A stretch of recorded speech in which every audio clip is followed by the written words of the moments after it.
Students, we have started lesson number 3, The Adventure of the Dying Detective from your Oxford English book for class 8. Today we are going to read the second page of the lesson, that is page number 37. I hope all of you have your books with you and you are following the reading. He mentioned me away. Keep your distance. What do you know of Tapanuli fever? What do you know of the Black Formosa corruption? I have never heard of either, but I happen to know Dr. Enstry, the greatest living authority upon tropical disease. I am going this instant to fetch him. I turned resolutely to the door.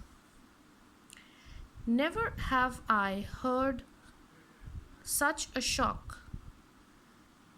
In an instant, with the tiger spring, the dying man had locked the door.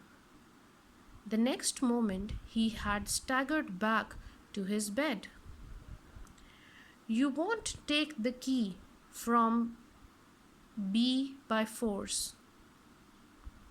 Watson, I've got you, my friend. It's 4 o'clock. At 6, we resume our conversation.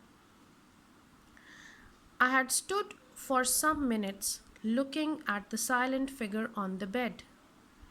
He appeared to be asleep. Unable to settle down, I had walked slowly to the mantelpiece. On it was a small black and white ivory box with a sliding lid. I had stretched out my hand to examine it more closely when, put it down, Watson, this instant, I say.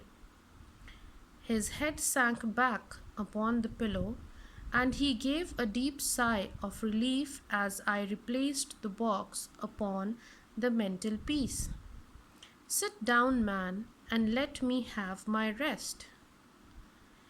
At 6, he shuddered and again made a sound between a cough and a sob. Then he began to toll with the same feverish animation as before. You will now light the gas, Watson, but you will be very careful that not for one instant shall it be more than half on. Now please place some letters and papers upon this table within my reach. Thank you. Now kindly use those sugar tongs to move that small ivory box to this table. Place it here among the papers. Good.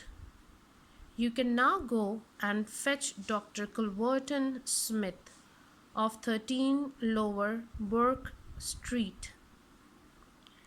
I never heard the name, said I.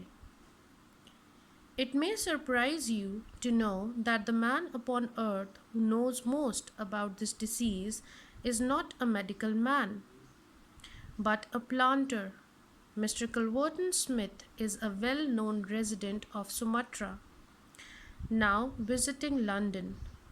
If you could persuade him to come here and give us the benefit of his unique experience of this disease, the investigation of which has been his dearest hobby, I cannot doubt that he could help me. There is no good feeling between us. His nephew, Watson, died horribly. He has a grudge against me. You will soften him, Watson. Beg him, get him here by any means. He can save me, only he. I will bring him in a cab if I have to carry him down to it. You will do nothing of the sort. You will persuade him to come, and then you will return in front of him. Make any excuse so as not to come with him. Don't forget, Watson, you won't fail me. You never did fail me.